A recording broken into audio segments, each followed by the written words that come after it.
Kia ora and welcome to our fourth episode of our Industrial Hemp series throughout July, and it's my pleasure on behalf of the New Zealand Hemp Industries Association Executive to welcome Richard Jones and Tanya from Peta and the MIHI organisation, the Movers in Hemp Innovation. My apologies for any mispronunciations there.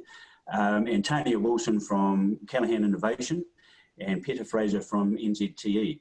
So following the similar format that we've had in the past, we'll go straight into the presentations and go into a Q&A after those. So without further ado, I'd like to ask Richard to share the screen, and we'll hand over to Richard, and we'll just go into a non-video mode for us as non-speakers.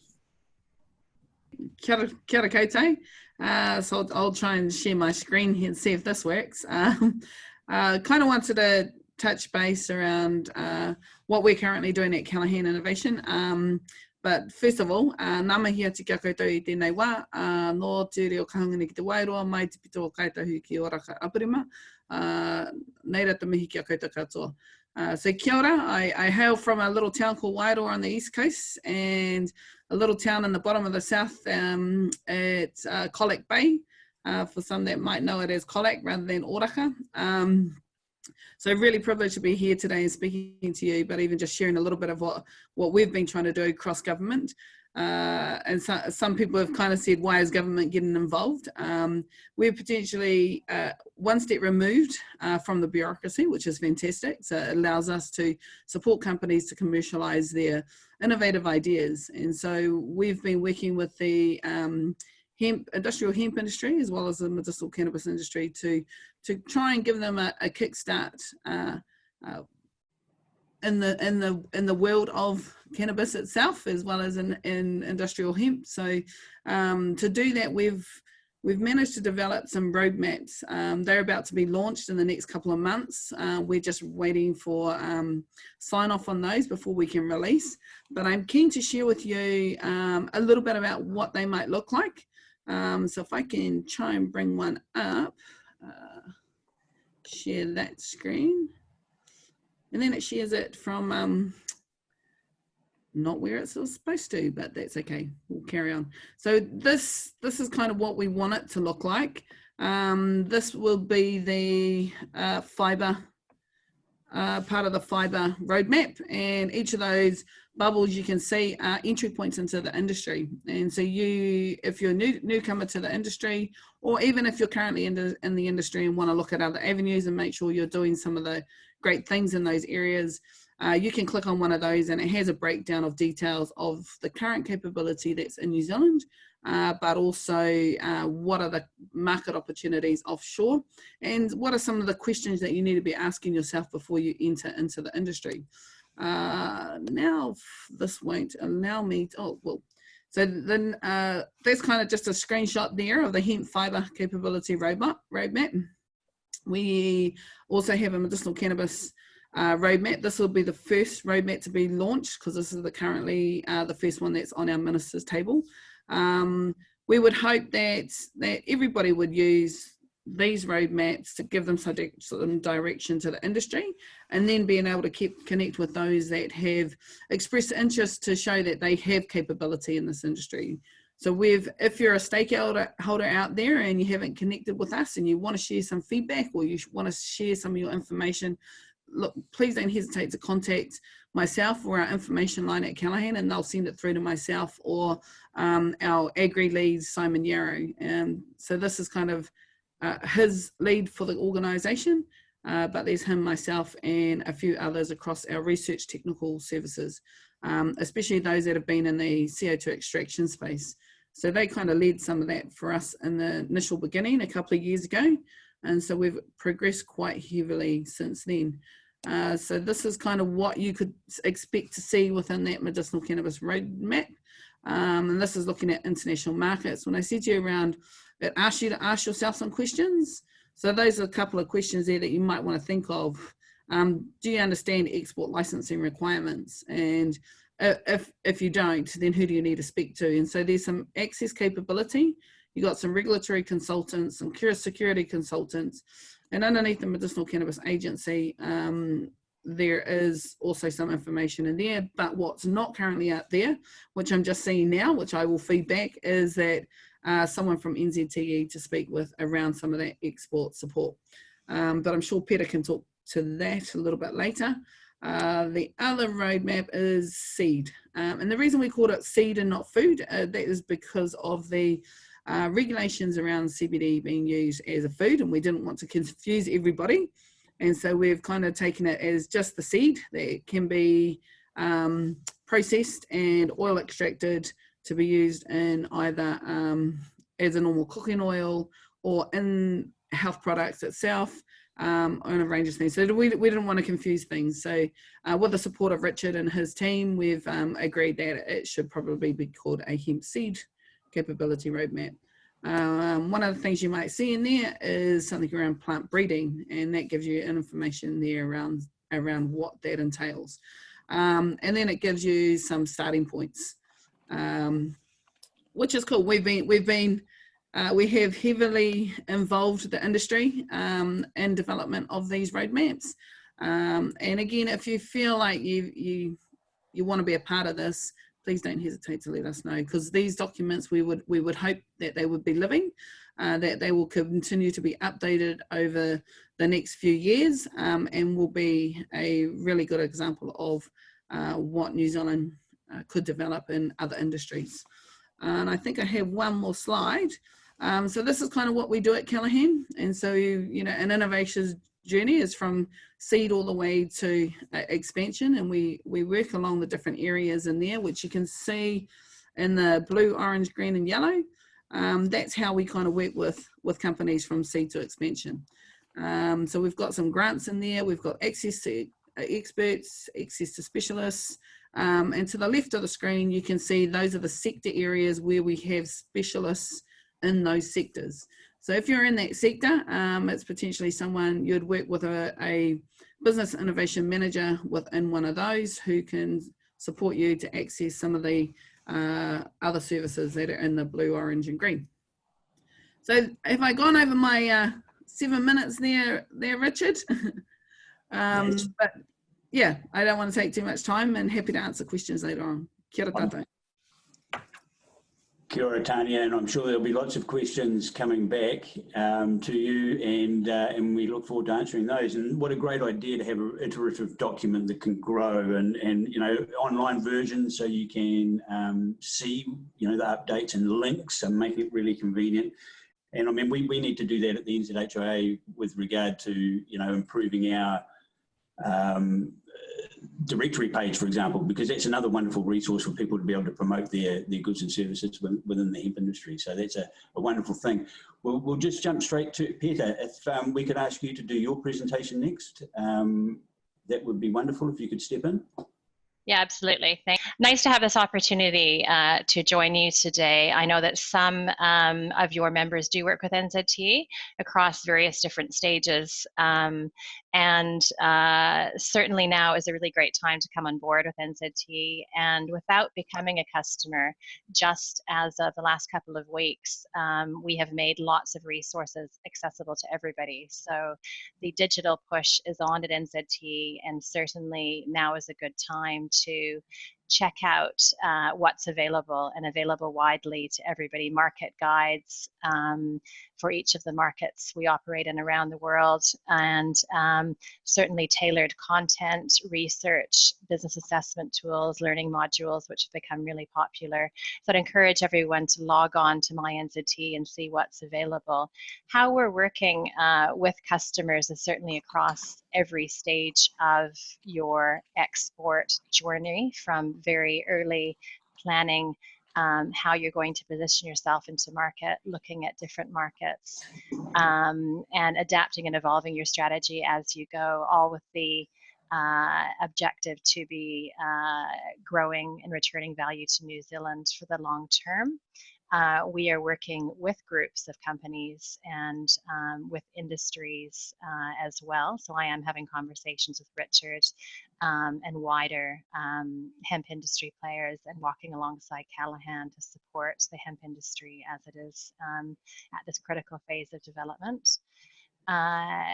really importantly, I want to flag to everyone that there is a fabulous 2-day course available that NZTE started a few years back, and it's available to anybody to sign up and have a deep dive into what's involved in developing your export plan.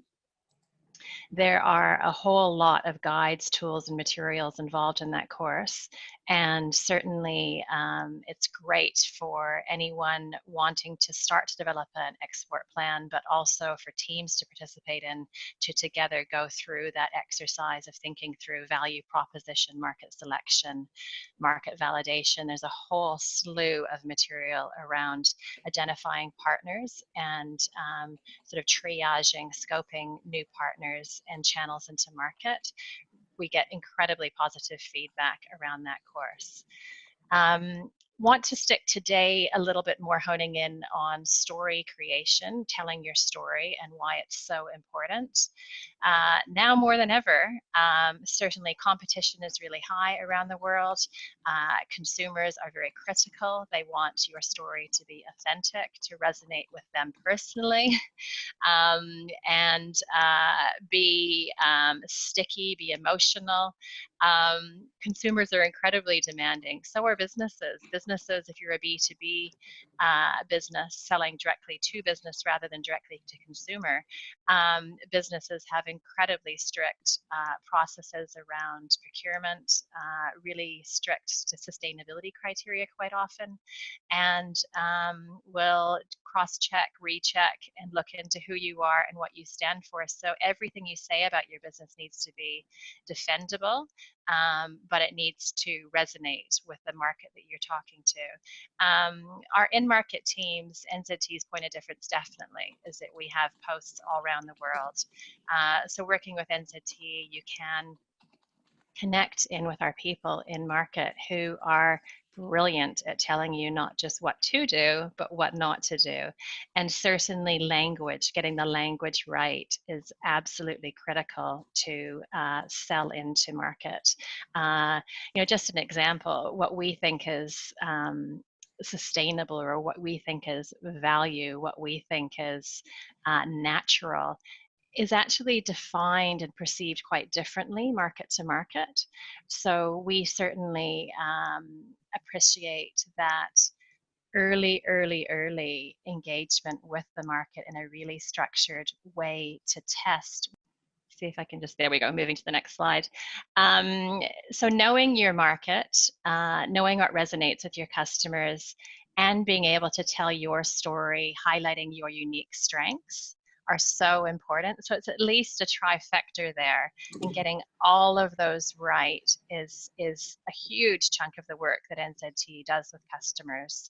And so obviously that's market by market, but also evolving your story, having data, specific proof points behind the statements you are making.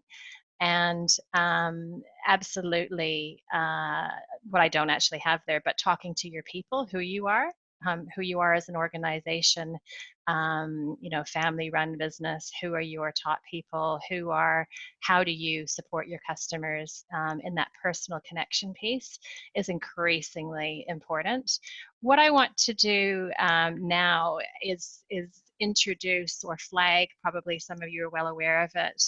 There's an incredible suite of material offered by NZTE and sort of an adjunct to NZTE. There's a few agencies involved in supporting what we call NZ Story. So that is a carefully curated set of assets based on wanting to absolutely strengthen how New Zealand talks about who we are and what we stand for.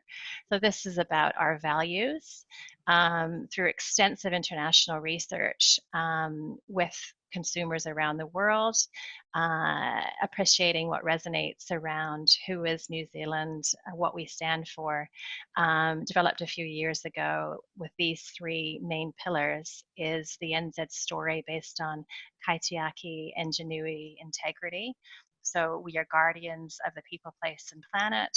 We do what we say. we say what we do, we carry through with things, and we have high ingenuity. We are challenging the status quo, we are coming up with new solutions, and the solutions that we come up with are bold. Those three pillars underpin our New Zealand brand story, and it is resonating really well into every market to convey New Zealand in this strength across these three pillars. And this team has worked with different industries and individual customers to help them articulate their stories.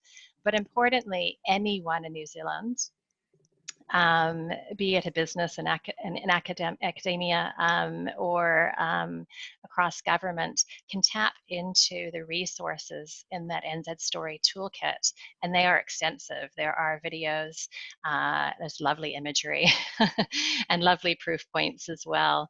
That can be downloaded and used for free. What I have on the screen there are some snapshots of some of work that's been done with natural health products industry just recently released.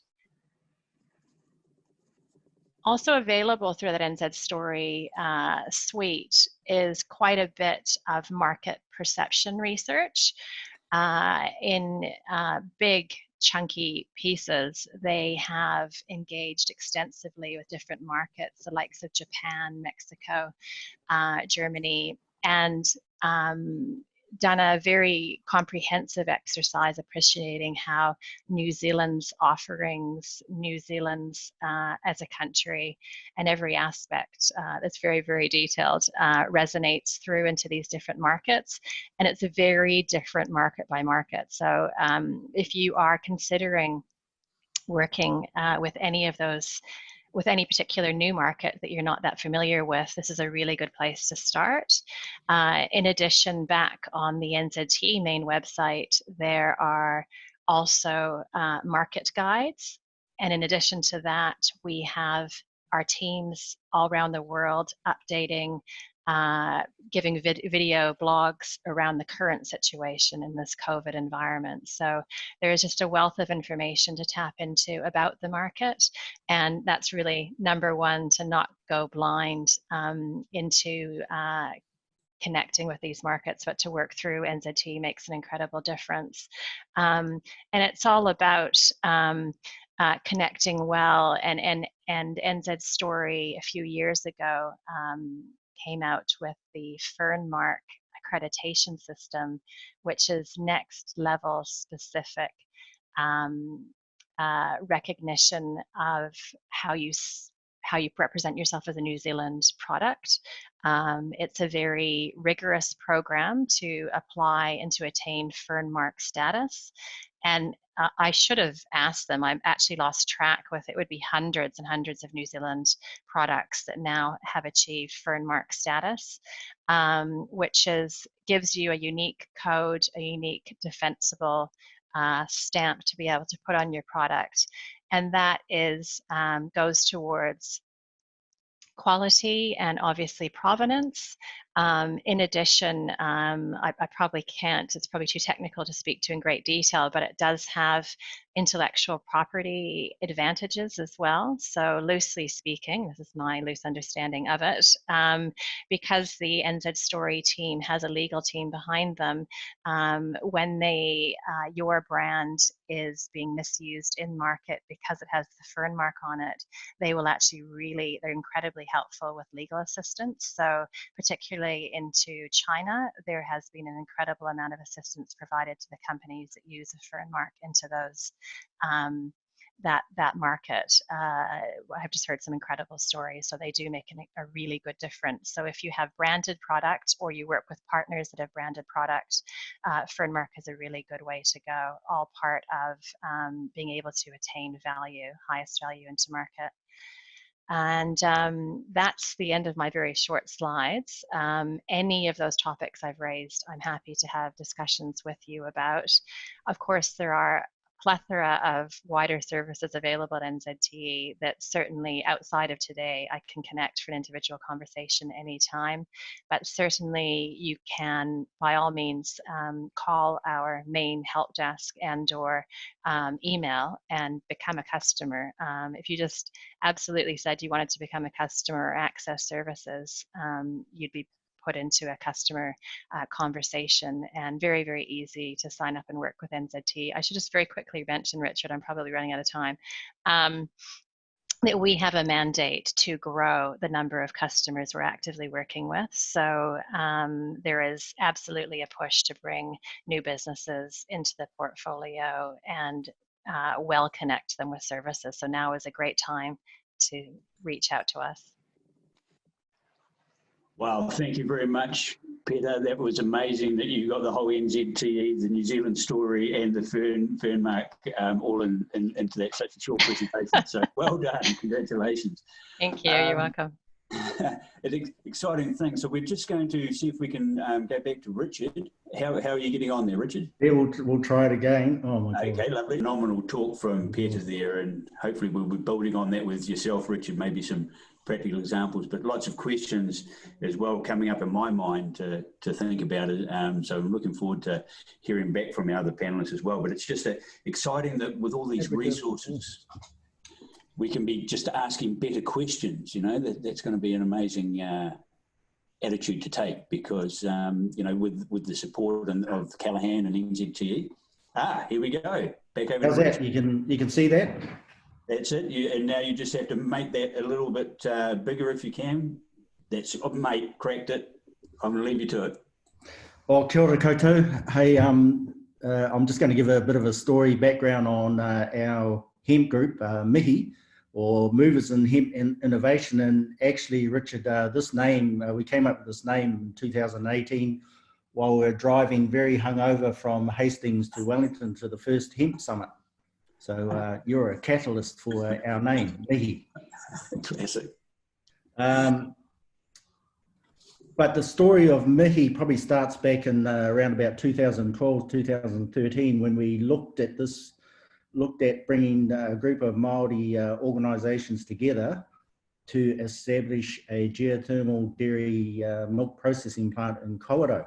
And that's the land that we looked at putting the plant on back in 2013. And during the process of doing the feasibility and the business case, we were trying to look at, we were coming up with our product mix, and we always had in mind that we would do conventional and organic cow milk. And we thought about dairy sheep milk as well, and goat milk. And as we went through this process, we also thought, well, what about a plant-based milk? And I knew Isaac Beach from Kanapu Hemp Foods, so we got Isaac to come up and have a talk to us about the possibility of producing a hemp milk. But the only issue there was we didn't know many people who were growing hemp, so we thought we'd better reach out and see if anyone's interested in being part of a collective group to grow hemp, so we'd have enough to produce the hemp milk. Anyway. Our dairy plant is up and running. We got that going last year. We're exporting products into the US and Asia, and that's all good.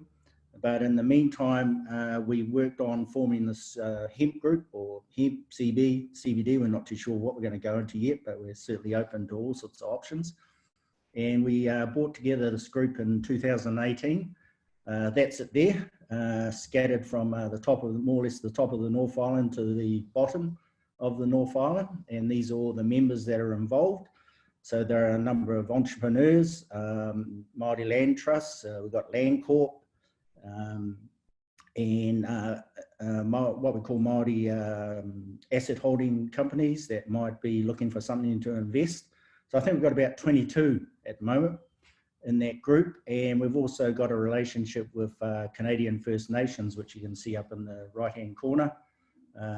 This is the Akwesasne Mohawk Nation, which straddles the US-Canadian border, and various other First Nations groups, which I'll talk a little bit more on. But this is essentially our core grouping at the moment. We come together every so often and have a big talk fest about what we want to do and where we're going to go and how we're going to get there, and they all say, oh, that's all great, off you go, Richard, and do it. So formed in 2018. We've also formed relationships, alliances with various research institutes such as RIDIT, Ag Research, McDiarmid Institute, High Value Nutrition, and we've got, if I go back to there, we've got Plant and Food Research also came in as a strategic research partner with our group. So the great thing about the group, when we first met, we said we're going to need some funds to kickstart everything. And someone amongst the group yelled out, well, let's all chuck in 10 grand. And so everyone did. So immediately we had about a 240,000 fighting fund, or fund that we could go out and leverage other funds, which is exactly what we've done with some of these research organisations. We've been able to say, well, we've got some funds, we can put some skin in the game. What can you bring to the table? And I'll talk on that a little bit more as well. So these are some of the Canadian First Nations groups that we're involved with. Mohawks around Eastern Canada, the Cree Nation in Central Canada, and some other groups over in British Columbia. And these groups are all at various levels of the hemp, medicinal cannabis, recreational cannabis industry, from growers to retailers, wholesalers, processors. We've got just about everything in there. So some of the things that we talked with them about was things like counter-seasonal supply. So when it's their winter, we grow. When it's our winter, they grow. But I think the most important thing we're really keen on talking with them about is they've got access into that large US market. And an outfit like the Mohawk Council of Akwesasne, which straddles both the US and Canadian borders, they're almost like a free trade zone. So we're talking to them about, could we get our products into their area, tariff-free, and then get them into the US market. So there's interesting conversations going on with these guys.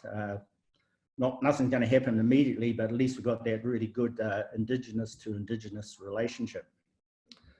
We did have a go at growing. So we've got this one here is in Mohaka, by the Mohaka River, and this one here is in Dannevirke.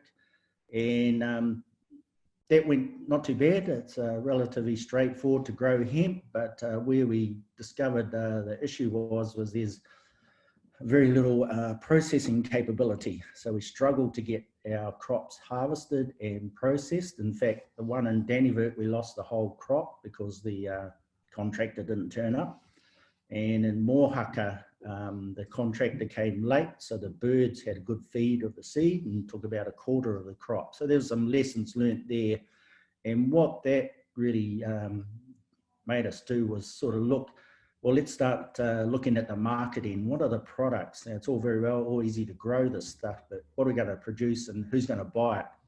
So that's really been the focus of our group, is what we're going to make. And so part of that is we've been doing quite a few visits into Canada, so meeting with various First Nations and non-First Nations Canadian hemp growers or hemp producers, processors, including the CBD.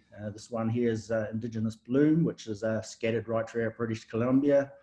We've got a relationship with this organisation, Baseline Genetics, which has we've been talking about indoor growing.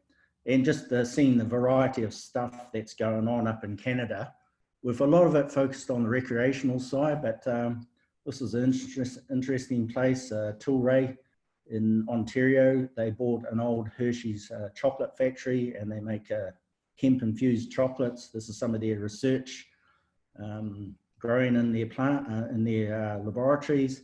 And then this is more on the recreational side. So this is where, it seems like some of the Canadians are taking it quite serious. They're putting marijuana into cans. Those cans have got a batch number. There's a traceability system in place. It just shows the sort of level that people are going to produce. If it's recreational, they also want to make sure it's safe, it can be traceable, and it's got all the details of where it was grown, who grew it, etc.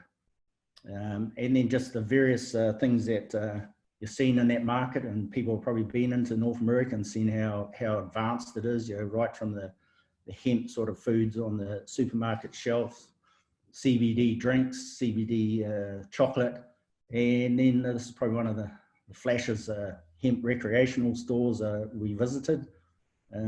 So I think North America, Canada, USA are good places to go to see where the trends are, and make sure you're not going to duplicate products that are already in market. And I think looking from our perspective, from MIHI's perspective, we're probably way behind other parts of the world. So we've got to come up with something unique, something different if we're going to look at those markets, or the Asian markets, or even the New Zealand market at some stage. We've got a few work streams on at the moment. So we've just completed actually our market and regulatory research into USA, and we've got a really good report from that. We had a person based out of Washington, DC, a Kiwi girl, that helped us with our research, including going into a number of retail outlets and seeing what sort of high value products are on the, these upmarket sort of, not supermarkets, but stores. So we've got a good handle, got a good idea of what sorts of products are there that we don't, we don't want to make, we don't want to duplicate. We're working with Callaghan and Innovation on research and development into sort of honey and CBD blends for topical applications such as ointments and salves and that, balms. And we're just about to hopefully initiate a feasibility into a geothermal heated indoor growing facility in the Eastern Bay of Plenty. And then, as I said, we pull our group together from time to time. So our next get together is in August in Palmerston North at the Riddett Institute, where one of our members is going to do a bit of an investment pitch to us on investing into hemp milk. So some of the the building blocks that we're kind of discovering and learning as we go through this journey, having the raw material close to food manufacturing facilities. That's what we learned about, when you do something up in Wairoa, it's quite remote. It takes a while to get it to where you're going to process it. Investment in agronomy and R&D, and that's why we're working with some of these, closely with some of these research organisations like Ag Research and Plant and Food.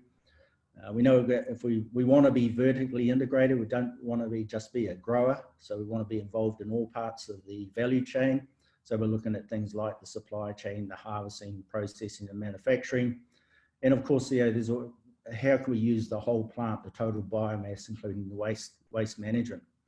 It's going to take investment in new product development, which we're about to initiate, and then the sales and marketing side, as well as how we're going to structure ourselves, what sort of certification and compliance we need to meet, and all that takes tenacity.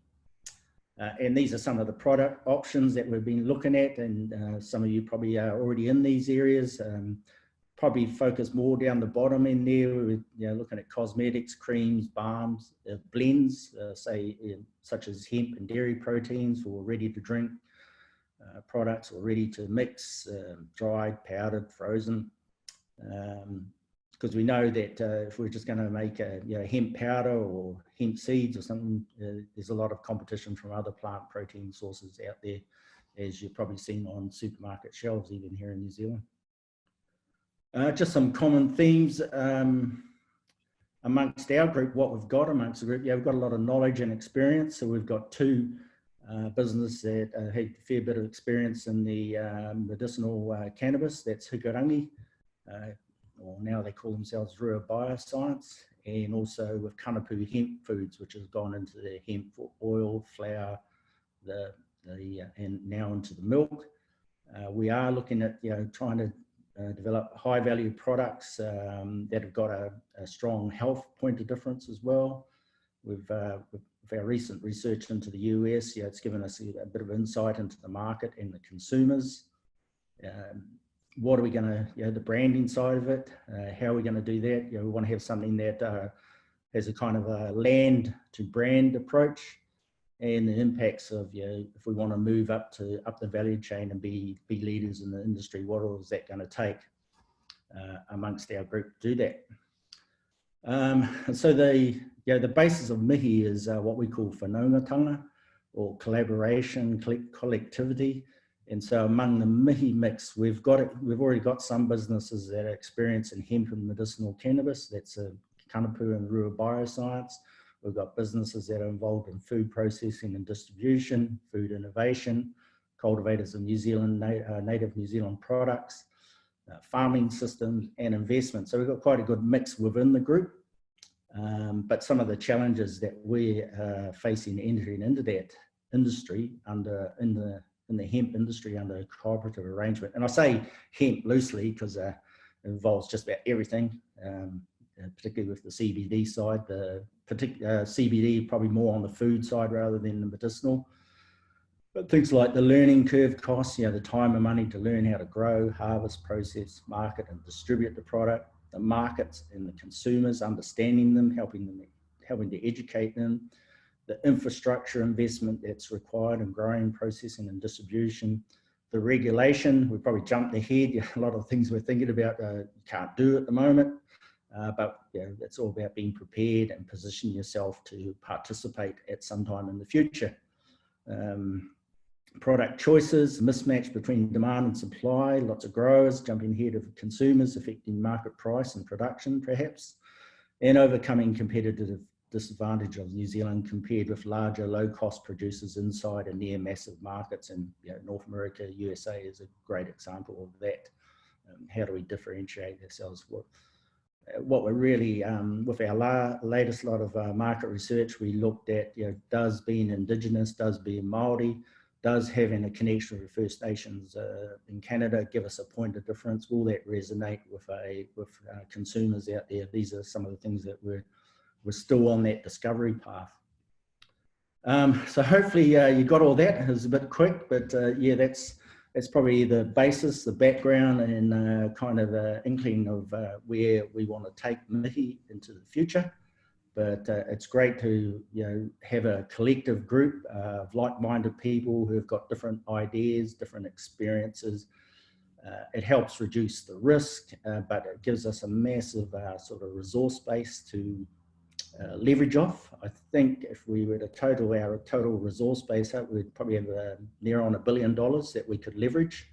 But it's a matter of how we move forward under these sort of cooperative arrangements, which are not easy. I always like to say that collaboration is an easy word to say. It's a little bit tricky to spell, but it's bloody hard to do. And it's like, I don't know if you heard the term 1,000 cups of tea, because that's what you've got to do. You've got to keep engaged, keep communicating, keep going around these people to keep them motivated, keep them on track, and have a bit of a, we still haven't nailed that, what's our vision, what's our purpose, but I think we're getting there over time. Great thing about the group, we've got a lot of informal networking between us. We don't have any formal structure yet, and that'll come further down the line. We're not in a hurry to do that. Really, it's about getting the relationship right, getting the trust right, and getting the confidence in each other that we can do something within this relatively new industry, I guess, for Aotearoa, but one that we feel is quite exciting. So thanks very much, Richard, for the opportunity to give a bit of a kōrero and a bit of a background on MIHI.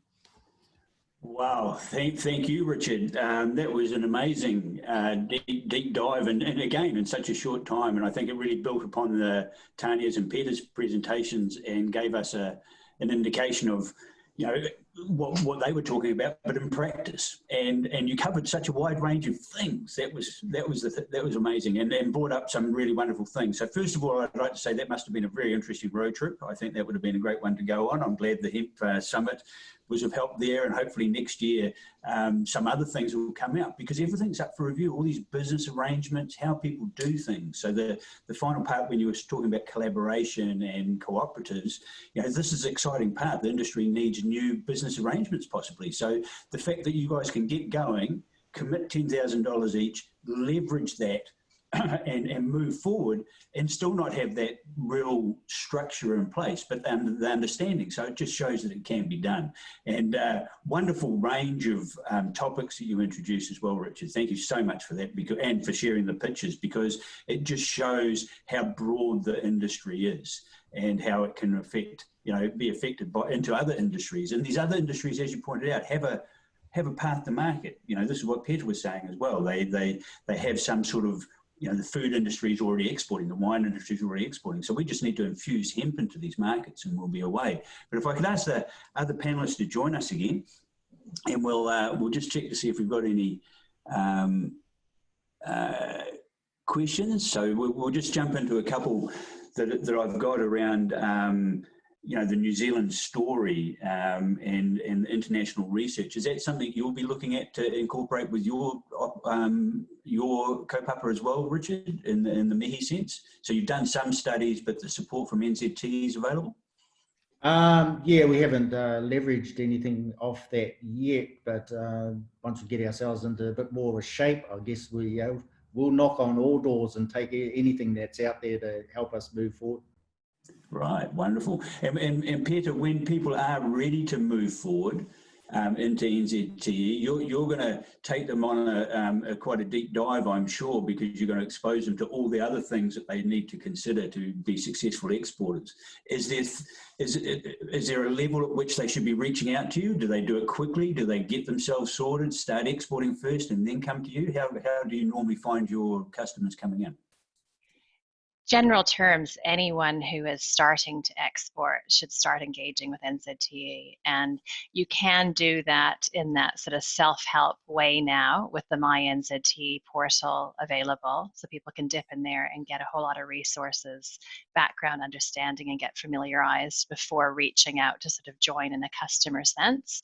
But in addition, it's absolutely incredible that all the time we have connections into companies. Either we reach out and meet companies, or they sort of come in that are already exporting, but they're new to working with us. So there can be some quite advanced exporters that for whatever reason weren't working with us early in the piece, but they want to now to grow into a different market, to pivot what they're doing, or in a collaboration sense. So they are saying, I'm starting to work with company XYZ, and I think together we can do something. Can you support us? So millions of ways in, lots of value once you're in. And as Richard has said, groups are forming all the time, new groups, new collaborations, which is really exciting. So that combined collective bench weight, a wider offering, more capability, more of a brain's trust, as Richard said, lowering the risk, all of those things point towards creating value together, and with an export lens, you know, we can help across strategy, governance, and then connection into all of our other services. Full credit, Richard, for talking through the depth and breadth of what's going on with MIHI. Brave leadership there, and tenacious, as he says. Lots of tenacity. It's a hard road to have all of those strands, all of those work streams going at once, and to keep engaging across that collective lot to move everyone forward. It takes good leadership to do that. Thank you, Peta. Yes, again, congratulations to Richard for herding that sort of, you know, moving it forward, because working on those networks, and then obviously, you know, the great opportunity to leverage, because there is significant government funding for new and innovative technology and things. So to be able to have some industry dollars really helps to leverage that up, and then you're getting a lot more people involved. And I think there's quite a buzz around the other ministries as well. Tanya, would you like to comment on that? Do you see MIMBI and, well, obviously NZTE is here today, but, you know, MPI, are they starting to get engaged with industrial hemp? Yeah, definitely, especially across the SFFF fund, and we've had a number of inquiries around how they can support better commercialisation of some of the research that they're funding. So there's definitely lots of buzz happening. You've got, I think across MP, there's about 26 teams that are engaged with the industry on different forms, and so you're talking from food, fibre, and potentially some of the medicinal cannabis as well. So there is a massive opportunity, but it's kind of, you know, narrow down exactly know where you want to go, and what product you currently have, and is there the market to actually receive that product, and then go and seek some of that support, because there is a lot of government support around some of this.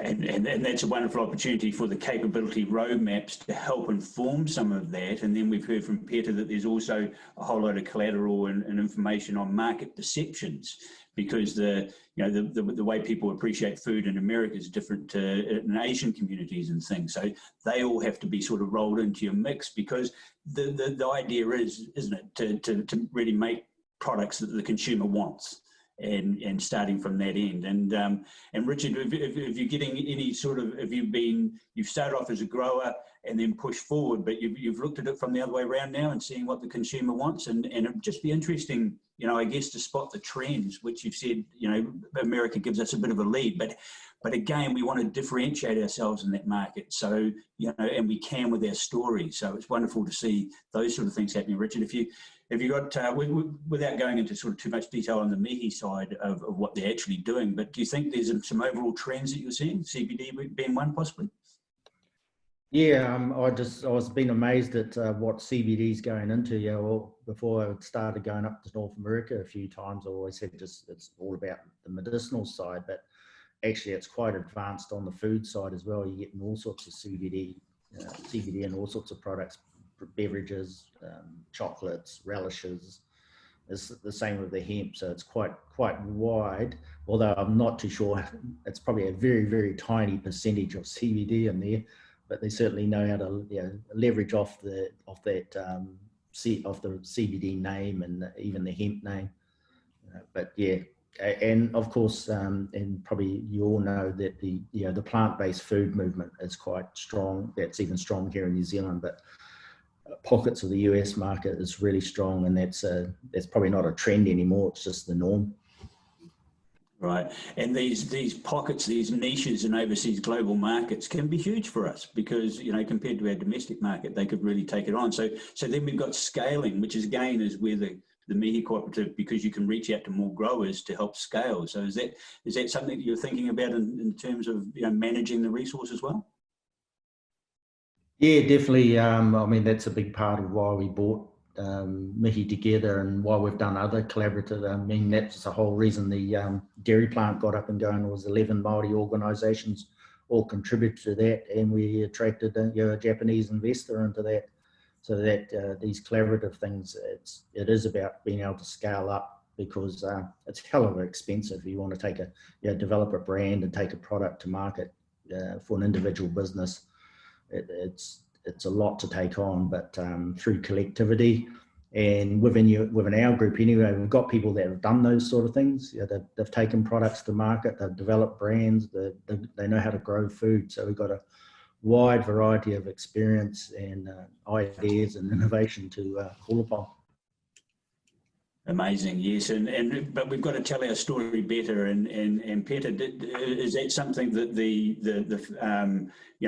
resources that you have available, the imagery and things, you see that as being helping people to tell their story better? Or is that something that New Zealand has to improve on in general, rather than, and we're just part of that from the hemp industry? Certainly, yeah, hemp industry is part of that. I think we're increasingly better at telling our stories, and certainly across food to fiber. The game's been lifted all the time. There's other industries that are behind that. So I'd say food, nutraceuticals, into some of the fiber parts of export are really, really savvy. NZ Story helps certainly support that, underpin some of the work. And everybody is, once you are stronger as an industry telling your own story, others will tell it for you, which is beautiful. Parts of government and adjacent industries will tap into telling your story. So there's huge benefit in getting it right as an industry. And how would you, for a new industry like industrial hemp, admittedly it's going to go into all sorts of, into food, into fibre applications, into health, across medicine, all the way through to the wellness products, which join back up to nutraceuticals, back into food. But what should we be doing as a startup industry to improve our best practices and things? And possibly that comments in relation to the fern mark status, to try and move towards that. Is there something that we should be doing as an industry to encourage our member businesses and things? You quite probably have members now that have branded product that could apply for fern mark status. So that's up to the individual brand owner. And I'd say that you probably do have businesses now that can go down that track.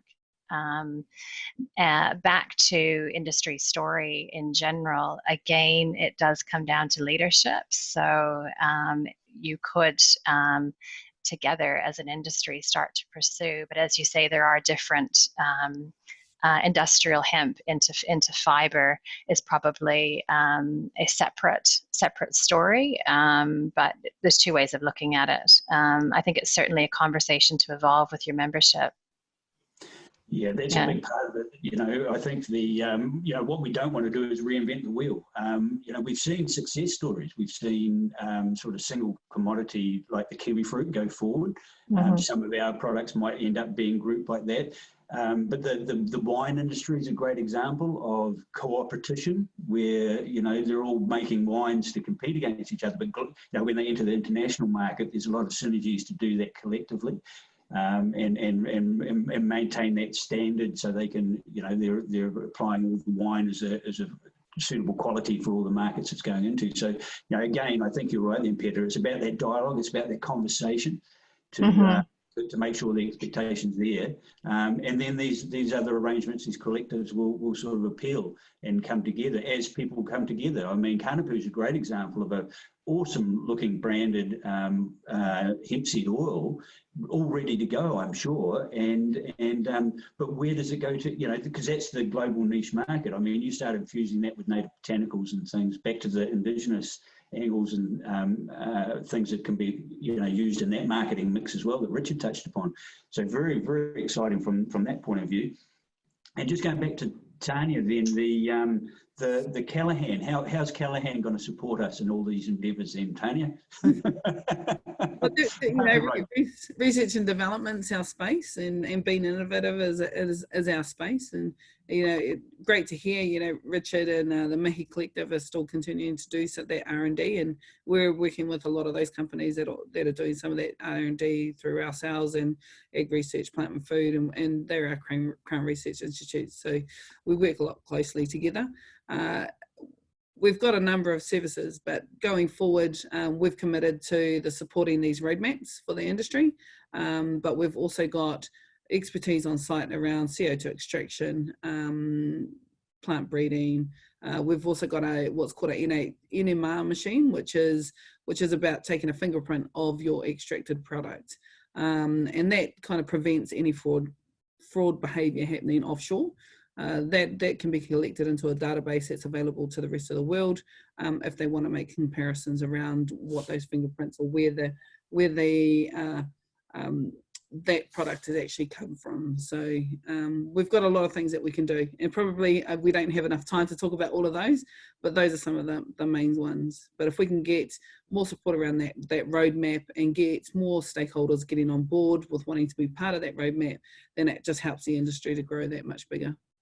Right on, and that traceability is so important. I mean, in post-COVID and things, people looking at their supply chains, you know, the consumer wants to know more now around the traceability and where the food came from.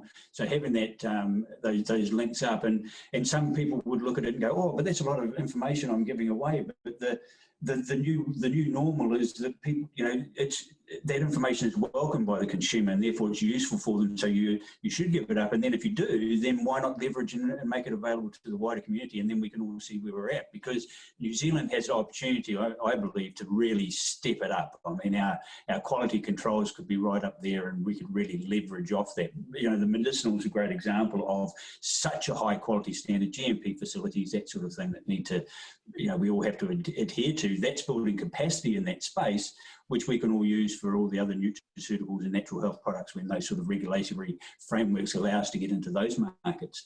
So very exciting times, and yeah, some amazing capability at Callaghan and the other Crown Research Institutes as well. Richard mentioned the Plant and Food. They've got a wonderful department that looks into, I think it's the smells and things that appeal to various customers around foods.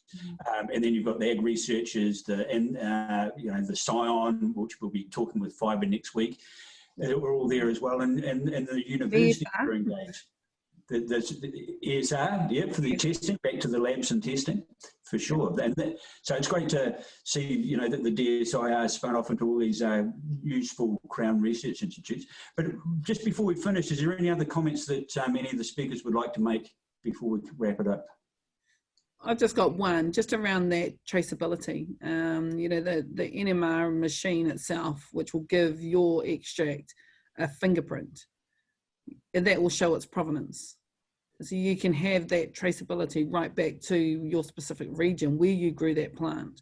And just like a fingerprint, it's unique. So every different region is unique because of its environmental impacts. And I suppose if that's a key going forward about how do we protect ourselves in New Zealand, how do we protect the New Zealand native plants, then that's one way to go.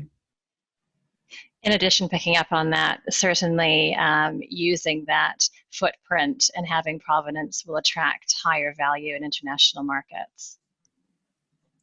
Key point, greater returns for the long term. Yeah. Lovely point to end on. Thank you, Peta, because it's, you know, we don't want to be that commodity. We want to be that high value branded product. And Richard, is there any final comments from you, the team in the room there? Ty? Yeah, we're real keen to explore, you know, these blends of CBD or hemp with, say, native seaweed, kawakawa. We're already looking at the, can we do something with CBD, manuka honey? Yeah, give it more of a New Zealandish or Aotearoa flavour. So that's some of the stuff we're also tracking along with. So such a very important thing for the story then, and you know, and great that we're talking about the things that are going to happen in the future, because that regulatory change must occur at some point. I mean, there's such an economic imperative now that's quite provable that we're missing out on. So when the farmers and the vertically integrated companies start realising that, there'll be tractors driving down to the Parliament and things, you know, really taking a French approach. So we'll try and raise that with the politicians, but it is a political issue. So it's about consumer demand as well, and customers coming out and supporting it and getting hold of their MPs and saying it's a good thing to do and they're going to gain votes rather than lose votes. But we'll see how the referendum and et cetera goes, but just very exciting times. But I'd just like to finish by saying that it's been a joy to hear your presentations, guys, today. It was really wonderful that you've been able to pull together and show us such detail and really take us on a deep dive in such a short time. So really appreciate that. Tanya Wilson from Callaghan Innovation, Peta Fraser from NZTE, and Richard Jones and Ty from Peta and MIHI. So thank you very much, everybody. I'm having, just as an aside, I am having a bit of trouble with the recordings at the moment, but we will try and get those sorted and make them available as soon as we can. So thank you all again. Kia ora. Kia ora. Kia ora. Kia ora. Kia ora. Ka kite. Ka kite.